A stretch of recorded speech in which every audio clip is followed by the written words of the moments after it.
आप सफल होना चाहते हैं? अगर आप किसी भी विभाग में सफल होना है तो सफल होने का सिर्फ एक ही रास्ता है, वो भी है क्या? सफलता टेक्स टाइम, यानी सक्सेस टेक्स टाइम, यानी सफलता जो है वो समय मांगती है। ये सफलता ही नहीं, आप जिस विभाग में ज्यादा से ज्यादा समय देंगे आप उस विभाग में महारत हासिल कर सकते हैं। जैसे बच्चे लगभग 80% बच्चे जो होते हैं वो गेम में रहते हैं, तो गेम उनसे बहुत अच्छा बनता है। हम लोगों को नहीं आ सकता है, उस व्यक्ति को नहीं आ सकता है जिसने उसमें समय नहीं दिया। आप क्रिकेट खेलते हैं, क्रिकेट में अधिक समय देंगे तो आपसे क्रिकेट खेलना अच्छे से आ जाएगा। तो वैसे फंडा इस इंग्लिश का भी है, मैथ का भी है और अन्य सब्जेक्ट का भी है। अगर आप सफल ही होना चाहते हैं तो आप कम से कम बेटा समय दीजिए। अगर आप किसी को समय देंगे तो सफलता जरूर मिलेगी। 4 दिन पढ़ने से फिर ब्रेक लग जाता है तो उससे आप फिर से नया स्टार्ट करना होता है। इसलिए कंटिन्यू पर डे कम से कम 15 दिन तक कंटिन्यू किसी चीज को करिए ताकि वो आपकी आदत बन सके। तो आज के वीडियो में हम पास्ट सीखने का प्रयास करेंगे और समझेंगे कि आखिरकार पास्ट में स्पोकन इंग्लिश कैसे बोली जा सकती है।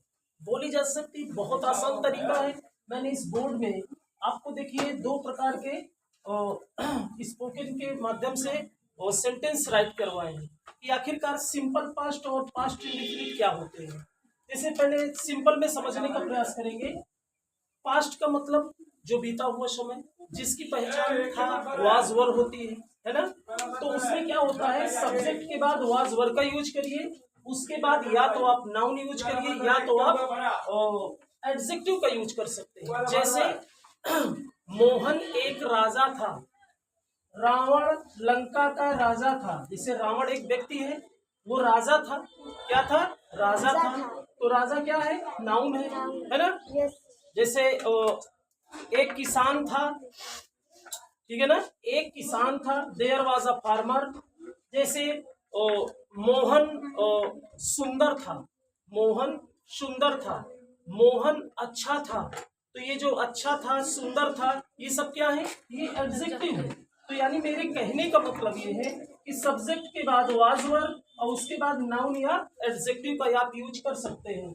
जैसे मोहन बलवान था, तो Mohan was strong, Mohan was strong, मजबूत था, बलवान था। तो वैसे ही मिलते जुलते ये सिंपल पास्ट में आ जाता है।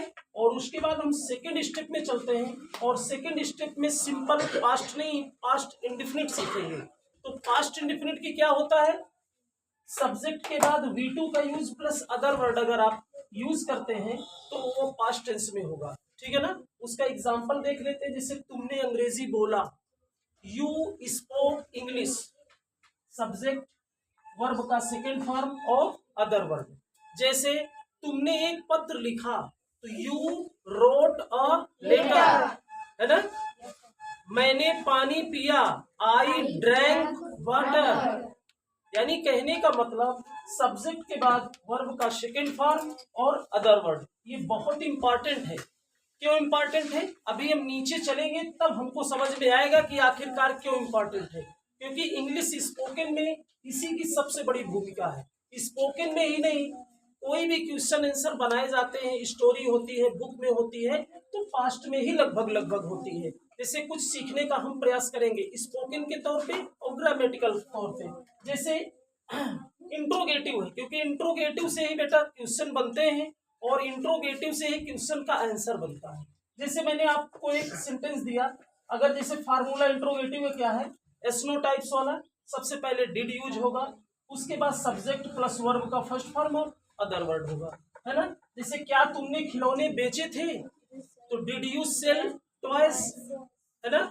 क्या तुमने पत्र लिखा था, क्या तुमने पत्र लिखा था, did you write a letter. तो आप इसका रिप्लाई कर सकते हैं, लेकिन देंगे कैसे?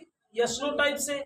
या तो यस में देंगे या तो नो में। यस में देंगे तो सिंपल बनेगा, नो में देंगे तो निगेटिव बनेगा। और निगेटिव में क्या है, आपको यूज करना है सब्जेक्ट के बाद did not, verb first form में ही रहेगी, फर्स्ट सेकेंड फॉर्म में सिर्फ सिंपल में रहेगा। जैसे हमने इसका क्वेश्चन का आंसर हम बताना चाहेंगे। जैसे क्या तुमने खिलौने बेचे थे, तो डिड यू सेल टॉयज, तो आप रिप्लाई करिए यस आई सोल्ड टॉयज, हाँ मैंने खिलौने बेचे थे। अगर नहीं बेचे थे तो I did not sell toys. ठीक है ना। फिर से क्वेश्चन अगर आ गया और डिड यू स्पोक इंग्लिश, क्या तुमने अंग्रेजी बोला था, तो उसमें आप यस नो टाइप्स में ही कर सकते हैं। जैसे यस आई स्पोक इंग्लिश, अगर यस बोलना है तो वर्ब का सेकंड फॉर्म लगेगा, क्योंकि मैंने आपको बताया कि सब्जेक्ट के बाद V2 का यूज होता है, कब, जब सिंपल। लेकिन निगेटिव जब बनाएंगे तो निगेटिव में हमें डिड नॉट का यूज करना है। ठीक है ना।